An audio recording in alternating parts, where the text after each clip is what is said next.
তন্ত্র মন্ত্রর দিন শেষ, আগামীতে কোরআন সুন্নাহ বাংলাদেশ হবে ইনশাআল্লাহ। ইতিমধ্যে ইসলামে 8 দল ঐক্যমত হয়ে গেছে। সুতরাং ঘুমায় থাকার সময় নাই, জাগতে হবে, জেগে জেগে আমাদেরকে আন্দোলন করতে হবে, ঘুমায় ঘুমায় আন্দোলন করলে হবে না। দেশের জন্য রংপুরের আবু সাইদ যেমন জীবন দিয়েছে, আল্লাহর কোরআন সংসদের আওয়াজ জন্য আবার যদি জীবন দিতে হয়, রাজা ছেড়ে কারা কারা হাত দেখতে চায়। الحمد لله نحمده ونستعينه ونستغفره ونعوذ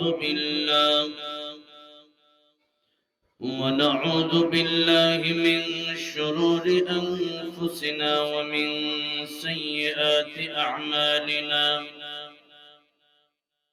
من يهده الله فلا مضل له ومن يضلله فلا هادي له.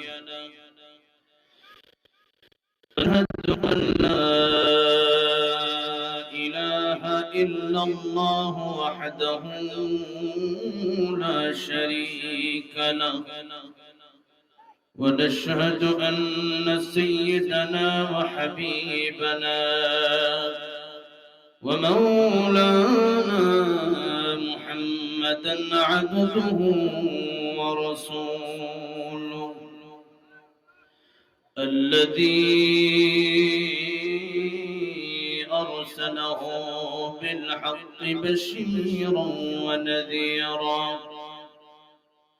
وداعيا إلى الله بإذنه وسراجا منيرا.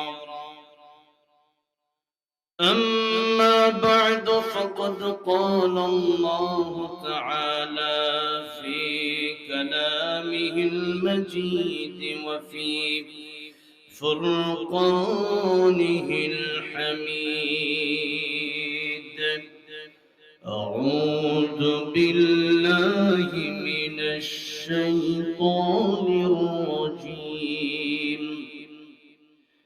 بسم الله الرحمن الرحيم. يا أيها الذين آمنوا اذكروا الله ذكرا كثيرا وسبحوه بكرة وأصيلا. صدق الله العظيم. وقال النبي صلى الله عليه وسلم: اغتنم خمسا قبل خمس، شبابك قبل هرمك، وصحتك قبل سقمك، وغناك قبل فقرك، وفراغك قبل شغلك، وحياتك قبل موتك، أو كما قال النبي عليه الصلاة والسلام. وقال تعالى في شان حبيبه مخبرا وآمرا: إن الله وملائكته يصلون على النبي يا أيها الذين آمنوا صلوا عليه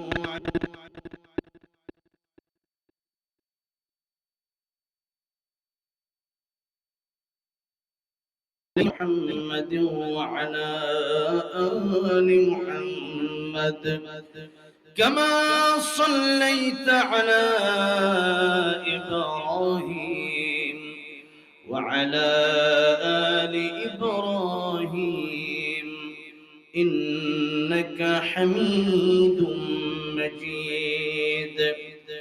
اللهم بارك على محمد وعلى آل محمد كما باركت على إبراهيم وعلى آل إبراهيم إنك حميد مجيد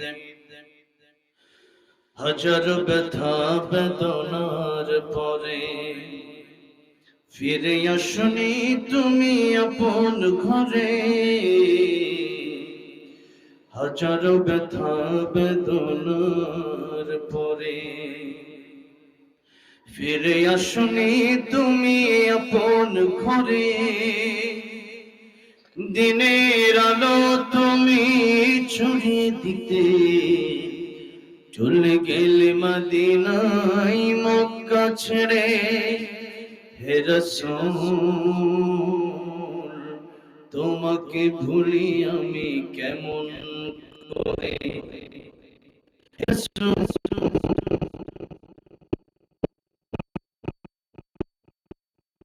কেমন করে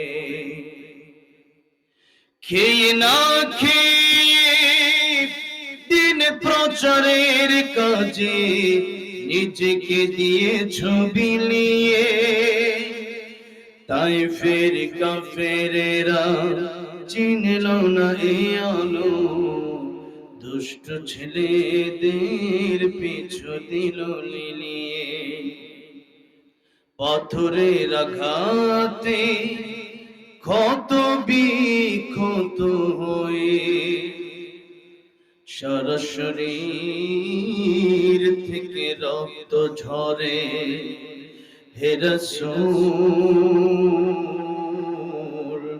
তোমাকে ভুলি আমি কেমন করে হে রাসূল তোমাকে ভুলি আমি কেমন করে বলগল উলা بكماله كشف الدجى بجماله حسنت جميع خصاله صلوا عليه وآله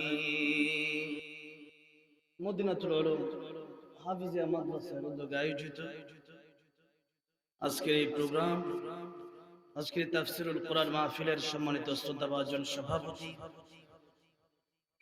মুআজ্জাজ মুকাররম উলামায়ে কেরাম তালিবুল ইলম ভাইরা উপস্থিত প্রাণপ্রিয় আমার যুবক ভাইরা আল্লাহর পেয়ারা সাদা সাদা দাড়ি পাকা যারা আল্লাহর কাছে হাত বাড়ায় দিলে আল্লাহ তাদের হাত ফিরে দিতে লজ্জা পান এমন দামি দামি সাদা সাদা দাড়ি পাকা অনেক মুরব্বী বাবাজিরা আজকের মাহফিলে উপস্থিত হয়েছেন অনেক ছোট ছোট মাসুম বাচ্চারা যাদের জীবনে কোনো গুনাহ নাই তারা উপস্থিত হয়েছেন পর্দা অন্তরাল থেকে আলোচনা শুনছেন শ্রদ্ধেয় সম্মানিত মা ও বোনেরা আল্লাহ সুবহান মহিয়ান গরিয়ান রব্বুল ইজ্জত ওয়াল জালালের আলিশান দরবারে হৃদয়ের গভীর থেকে প্রাণ খুলে শুকরিয়া আদায় করি যে মহান রব্বুল ইজ্জত ওয়াল জালাল আমাদেরকে অত্যন্ত দয়া করে মায়া করে ভালোবেসে আজকে আমাদেরকে কোরআন এবং সুন্নাহর জন্য শোনা এবং বলার জন্য কবুল করলেন মঞ্জুর করলেন সেজন্য হৃদয়ের আবেগ অনুভূতি উজাড় করে রাতের নিস্তব্ধতাকে বন্ধ করে প্রাণ খোলে আল্লাহর মুহাব্বতে জবান ছেড়ে দিয়ে সকলেই পড়ছি আলহামদুলিল্লাহ। মুসলমানের আওয়াজ কি কাপুরুষের মতো হবে না বীর পুরুষের মতো হবে? মুসলমান কি বিড়ালের মতো বাঁচবে না সিংহের মতো বাঁচবে? মুসলমান আজ বিড়ালের জাতি হয়ে গেছে, এই জন্য দেশের এই অধপতন ঠিক না বেছে। এই জন্য একবার স্বৈরাচার যায় আবার স্বৈরাচার আসে, এক চাঁদাবাজের গোষ্ঠী যায় আর এক চাঁদাবাজের গোষ্ঠী আসে। মুসলমান আজকে কিসের জাতি হয়ে গেছে? বিড়ালের জাতি হয়ে গেছে। আল্লামা সাঈদী বলেছিলেন, মুসলমান যারা আমরা বিড়ালের মতো 500 বছর বাঁচতে চাই না, সিংহের মতো 1 ঘন্টা বাঁচতে চাই, ঠিক না বেটে? এরকম মুসলমান বীর পুরুষের আওয়াজ দিতে হবে। মুসলমান আজ ঘুমায় গেছে, আল্লাহর নাম বলতে বলতে বলতে পারে না। আমরা বিশ্বাস করি আমাদের কাছে কামান নাই, আমরা বিশ্বাস করি আমাদের কাছে বুলেট নাই, আমরা বিশ্বাস করি আমাদের কাছে তরবারি থাকার দরকার ছিল, এরপরও তরবারি নাই। কিন্তু আমাদের কাছে সবচেয়ে বড় অস্ত্র আছে, সেই অস্ত্রের নাম হচ্ছে আল্লাহু আকবার। সেই অস্ত্রের নাম কি জোরে বলেন? জোরে আল্লাহু আকবার। এটা হবে আমাদের সবচেয়ে দামি স্লোগান। আল্লাহর নাম থাকবে সবসময় মুসলমানের মুখে অন্তরে। মুসলমান জবান দিয়ে আল্লাহু আকবার বলবে। শাহজালাল রহমাতুল্লাহি আলাইহির মতো আজ যদি আল্লাহু আকবার আমরা বলতে পারি, গৌর গোবিন্দের গোষ্ঠীরা তাদের মস্তকগুলো তসতস হয়ে যাবে। ঠিক না ভাই? ঠিক বলে। কিন্তু সেই আওয়াজগুলো আমরা আজ দিতে পারি না। যেখানে চাঁদাবাজি হয় সেখানে চাঁদাবাজি 10 জন 20 জন হাজার হাজার লোক সেই চাঁদা দেয়। এই চাঁদাবাজি যারা করে দেখে প্রশ্রয় দেওয়া যাবে না, দুর্নীতি যারা করে তাদের সাথে থাকা যাবে না।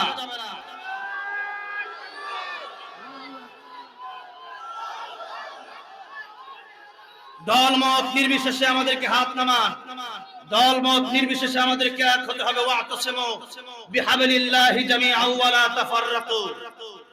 আমরা বিশ্বাস করি বিএনপি মুসলমান, জামাতে ইসলাম মুসলমান, চরমনাই মুসলমান, হেফাজতে ইসলাম মুসলমান। এই মুহূর্তে বাংলার জমিনে কিছু হুজুরও দেখা যায় তারা দালালি শুরু করে দিয়েছে। মুনাফিক হিসেবে আপনারা চিহ্নিত হয়ে গেছেন। বাংলার জমিনে যখন ইসলাম সংসদে যাওয়ার পথে যখন কোরআনের এই আওয়াজ বাংলার ঘরে ঘরে জ্বলা শুরু হয়ে গেছে, তখনই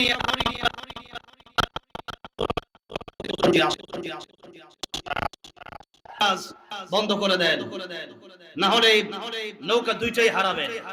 দুই নৌকায় পাড়া দিয়ে কি নৌকা চলা যায় নাকি? নদীর উপরে দুই নৌকা পাড়া দিয়ে কি চলা যায়? নৌকায় একটাতে উঠে ওইদিকে ঠিক রাখবেন, এদিকে ঠিক রাখবেন। এখানে বাংলার জনগণ মেনে নেবে না, বাংলার মুসলমান বন্ধুরা মেনে নেবে না। মুনাফিকি বন্ধ করে দিন, আল্লাহর কোরআনের আইন চালু করার জন্য ঐক্যবদ্ধ হয়ে মাঠে নেমে পড়ুন ইনশাআল্লাহ। আগামীর সংসদ হবে কোরআনের সংসদ, আগামীর বাংলাদেশ হবে ইসলামের বাংলাদেশ ইনশাআল্লাহ। আমরা বিড়ালের জাতি হয়ে গেছে মুসলমান, কাপুরুষ হয়ে গেছে মুসলমান। আজকে মুসলমান ঘুমায় ঘুমায় ইসলাম বিজয়ের স্বপ্ন দেখে হবে না। এতগুলা মানুষ ফজরের নামাজ সবাই পড়ে, জোরেন পড়ে না। আজকে নামে মুসলমান 200 কোটি মুসলমান পৃথিবীতে আছে। এই 200 কোটি মুসলমান কি গুলো আসলে মুসলমান? এই সৌদি আরবের মন্ত্রীগুলা, মিডল ইস্টের মন্ত্রীগুলা, এগুলা কি মুসলমান? ইসরায়েলকে মারার ক্ষেত্রে, ইসরায়েল ফিলিস্তিনকে মারার ক্ষেত্রে বুলেট কামান চালানোর ক্ষেত্রে যত তেল লাগে এই মিডল ইস্টের মন্ত্রীগুলা দেয়। আর তারা মুসলমান সেজে বড় বড় বিড়া লাগায়া বসে আছে। আল্লাহ মুনাফিকদের থেকে গোটা বিশ্বকে হেফাজত করেন। জোরে বলেন আমিন। আর জোরে বলেন আমিন।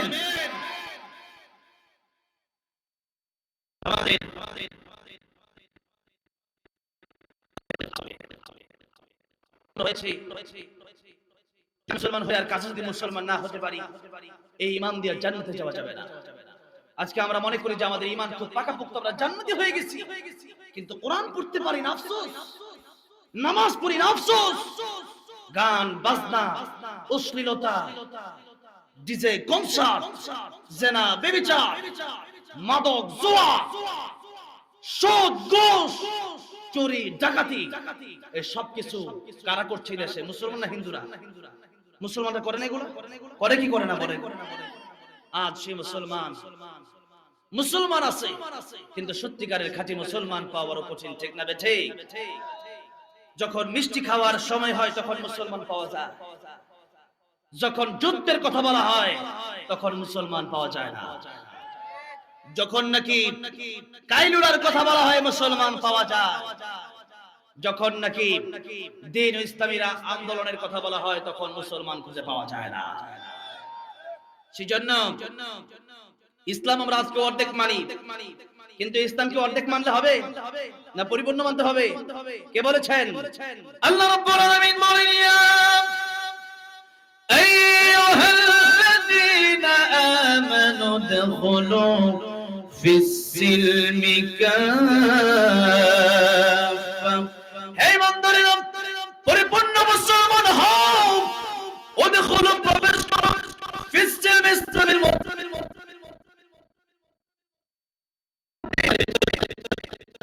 মুনাফিক যারা ছিল এরা অর্ধেক মানত ইসলাম, অর্ধেক মানত কাফেরদের কথা।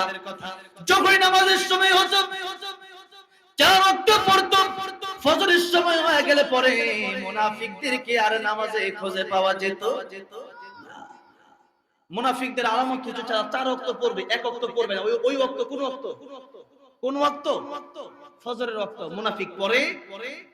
এজন্যই মুনাফিকরা নামাজ পড়ে, দাড়ি রাখে, পাগড়ি পরে, টুপি পরে, লম্বা জুব্বা পড়তে পারে, কিন্তু মুনাফিক যখনই আল্লাহর দ্বীন কায়েমের কথা বলা হয় তখন সে রাজি না।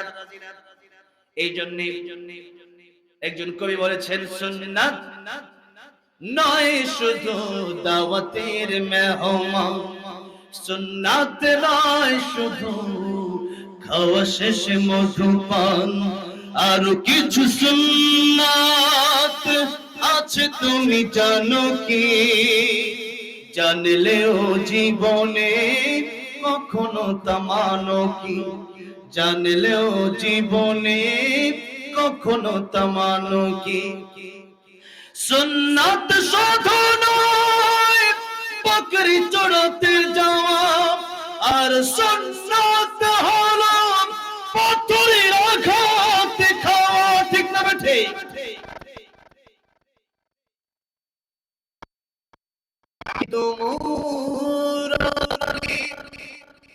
আবু বকরের মতো পাশে থাকো কি? আরো কিছু সুন্নাত আছে তুমি জানো কি? জানলেও জীবনে কখনো তা মানো কি? ও মুসলমান, আজকে যারা আমরা মুসলমান দাবি করি, আসলে বুকে হাত দিয়া কয়জন বলতে পারবে আমরা 5 ওয়াক্ত নামাজি? সবাই বলতে পারবে? হারাম খাই না, সুদ খাই না, ঘুষ খাই না, আল্লাহর দ্বীন কায়েমের জন্য চেষ্টা করেছি, কয়জন বলতে পারবে? সেজন্যই মুসলমান বাবা, মুসলমান দাদা, মুসলমান এই পরিচয় দিয়া কিয়ামতের ময়দানে জান্নাতে যাওয়ার কোনো সুযোগ নাই। ইব্রাহিম আলাইহিস সালামের বাবা আজর কাফের না মুসলমান? কাফের। জান্নাতে যেতে পারবে?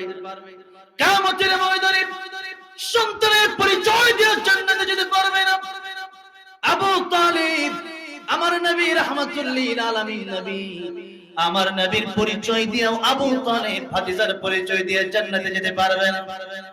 নূহ আলাইহিস সালামের সন্তান কেনান বাবার পরিচয় দিয়ে জান্নাতে যেতে পারবে না। লূত আলাইহিস সালামের স্ত্রী কাফের, স্বামীর পরিচয় দিয়ে জান্নাতে যেতে পারবে না। তাহলে জান্নাতে যাওয়ার জন্য নিজের ঈমান